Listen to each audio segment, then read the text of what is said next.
ഇതൊക്കെ പറഞ്ഞ സ്പോയിലറാണ്, ഇതൊന്നും പറയാൻ പറ്റൂല. ഗംഭീര പടം തിയേറ്ററിൽ കാണാം. നയൻതാരയൊക്കെ ഒറ്റയ്ക്ക് ഒരു ലേഡി സൂപ്പർ സ്റ്റാർ മലയാള ഫിലിം അല്ലെങ്കിൽ എല്ലാ ഫിലിമിലും പാൻ ഇന്ത്യൻ സിനിമയ്ക്ക് കൊണ്ടുപോകുമ്പോഴെങ്കിൽ Nazriya is unbelievable actually. Super ആയിരുന്നു. അവർ ഇന്റർവ്യൂല് പറഞ്ഞ എങ്ങനെയാണ് അങ്ങനെ തന്നെ ഉണ്ട്. ചുരുളയച്ച് വേറൊരു ലെവലിലേക്ക് കൊണ്ടുവരും, ഹോളിവുഡ് ലെവൽ ഐറ്റത്തിലേക്ക് കൊണ്ടുവരും. കൊള്ളാം, നല്ല പടം, നല്ല പടം. അല്ലല്ല, ത്രില്ലറാണ്, നല്ലതാ. കോമഡി, സിറ്റുവേഷണൽ കോമഡീസ് ഉണ്ട്. അത് ഒഴിച്ച് കഴിഞ്ഞാൽ നമ്മൾ എക്സ്പെക്ട് ചെയ്യാത്ത ഒരു ടൈപ്പ് ജോണറാണ് ബേസിൽ നിന്ന് നമുക്ക് കിട്ടിയിട്ടുള്ളത്. പെർഫോമൻസ് വൈസിട്ട് സിനിമ റെക്കോർഡൊക്കെ പോയതോളൂ, നമ്മൾ ഇതൊന്നും നോക്കാനുള്ള സമയം കിട്ടിയില്ല. നല്ല പടം, നല്ല മർഡർ മിസ്റ്റർ ത്രില്ലർ. സൈക്കോ ഞാൻ പറയില്ല, അതൊക്കെ പറഞ്ഞ സ്പോയിലറാണ്, ഇതൊന്നും പറയാൻ പറ്റൂല. ഗംഭീര പടം തിയേറ്ററിൽ കാണാം. നല്ല പടമാണ്. സെക്കൻഡ് പാർട്ടാണ് നല്ല ഉഗ്രൻ. ക്ലൈമാക്സ് പടം കൊള്ളാൻ ബ്രോ, നല്ലൊരു സിനിമയാണ്. ഒരു സ്ലോ ബേൺ ത്രില്ലറാണ്. പിന്നെ ഫസ്റ്റ് ഹാഫ് കുറച്ച് ലാഗ് ഉണ്ട്, ആ ഒരു ഇതേ ഉള്ളൂ. അല്ലാതെ നല്ലൊരു സിനിമയാണ്, ഒരു സ്ലോ ബേൺ ത്രില്ലർ ജോണറിലുള്ള പടമാണ്. Super film, must watch. കാരണം നമ്മൾ അൺപ്രഡിക്റ്റബിൾ ആണ്. നമ്മൾ ഫസ്റ്റ് ഹാഫ് നമുക്ക് വളരെ കുറച്ച് സ്ലോ ആയിട്ട് പോകുന്നത്, ബട്ട് ത്രില്ല് എന്ന് പറഞ്ഞു കഴിഞ്ഞാൽ അപാര ത്രില്ല്.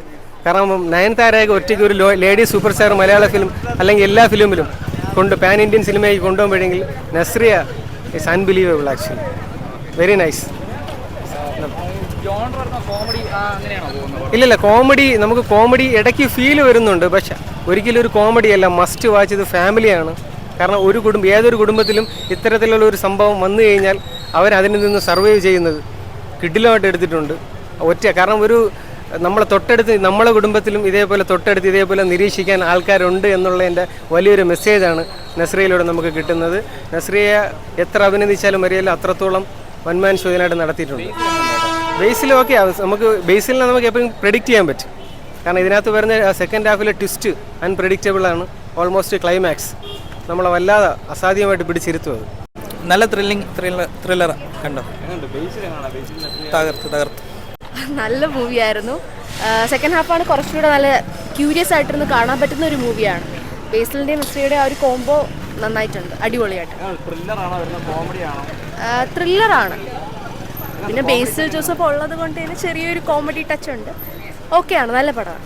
നല്ല സിനിമയാണ്, എന്റർടൈനിങ് ആണ്, കൊള്ളാം, നല്ലതായിരുന്നു. നല്ല സിനിമയായിരുന്നു, നല്ല ത്രില്ലറായിരുന്നു. ഇന്റർവ്യൂസിലൊക്കെ പറഞ്ഞ പോലെ തന്നെ നല്ല ത്രില്ലിംഗ് ആയിട്ടുണ്ടായിരുന്നു. സൂപ്പർ ആയിരുന്നു. അവർ ഇന്റർവ്യൂല് പറഞ്ഞ എങ്ങനെയാണ് അങ്ങനെ തന്നെ ഉണ്ട്. ആക്ച്വലി ഇതിൽ കോമഡി ഇടക്കിടയ്ക്ക് വർക്കാവുന്നുണ്ട്, ഇടക്കിടയ്ക്കേ ഉള്ളൂ കോമഡി. പിന്നെ കൂടുതലും ഇതാണ് ത്രില്ലറാണ്, സീറ്റ് ടച്ച് ത്രില്ലർ എന്ന് വേണമെങ്കിൽ പറയാം. പടം തിയേറ്റർ വാച്ച് ചെയ്യേണ്ട പടം. ഈ വർഷത്തെ നല്ലൊരു ത്രില്ലിംഗ് പടം. ആക്ടിങ് എല്ലാം സൂപ്പറായിട്ടുണ്ട്, എൻഗേജിങ് ആയിട്ടുണ്ട്. ഹ്യൂമറും ഫസ്റ്റ് ഹാഫിലെ ഹ്യൂമറും സെക്കൻഡ് ഹാഫും അതുപോലെ കൊണ്ടുവരുന്നുണ്ട്. ത്രൂ ഔട്ട് ഒരു എൻഗേജ് ചെയ്ത് നിർത്തിയിട്ടുണ്ട് പടം ഓഡിയൻസിന്. നല്ല പടമായിരുന്നു കേട്ടോ, സൂപ്പർ പടമായിരുന്നു. മസ്റ്റ് വാച്ച് ത്രില്ലറാണ്. നല്ല ബാക്ക്ഗ്രൗണ്ട് സ്കോറൊക്കെ നല്ലതായിരുന്നു. വിഷ്വൽസ് എല്ലാം സൂപ്പറായിരുന്നു. സ്ക്രീൻ പ്ലേ അടിപൊളി, ബെറ്ററാണ്. ആൽഫ്രഡ് ഹിച്ച്കോക്കിന് ഞാൻ നേരത്തെ പറഞ്ഞ പോലെ തന്നെ ആൽഫ്രഡ് ഹിച്ച്കോക്കിനൊരു ഹോമേജ് കൊടുക്കുന്നതെന്ന് ഡയറക്ടർ പറഞ്ഞിട്ടുണ്ടായിരുന്നു. അപ്പോൾ അത് പെർഫെക്റ്റായിട്ട് പുള്ളി എക്സിക്യൂട്ട് ചെയ്തിട്ടുണ്ട്. ആൻഡ് ആൾസോ മലയാളികൾക്ക് ഏറ്റെടുക്കാൻ പറ്റുന്ന രീതിയിൽ തന്നെയാണ് പ്രസൻറ്റും ചെയ്തിരിക്കുന്നത്. സോ കോമഡിയാണോ ത്രില്ലറാണോ? കോമഡിയും ത്രില്ലറും രണ്ടും കൂടെ മിക്സ് ചെയ്ത് പോകുന്നതാണ്. ഒരു സെക്കൻഡ് ഹാഫിനൊക്കെ ശേഷത്തേക്ക് നമ്മൾ ഒരു ലാസ്റ്റ് മിനിറ്റ് ഫുള്ള് മിസ്റ്ററി അങ്ങ് ചുരുളയച്ച് വേറൊരു ലെവലിലേക്ക് കൊണ്ടുവരും, ഹോളിവുഡ് ലെവൽ ഐറ്റത്തിലേക്ക് കൊണ്ടുവരും. എന്നാലും മലയാളി പ്രേക്ഷകർക്ക് ഇഷ്ടപ്പെടുന്ന രീതിയിൽ തന്നെ എല്ലാം സെറ്റ് ചെയ്ത് വെച്ചിട്ടുണ്ട്.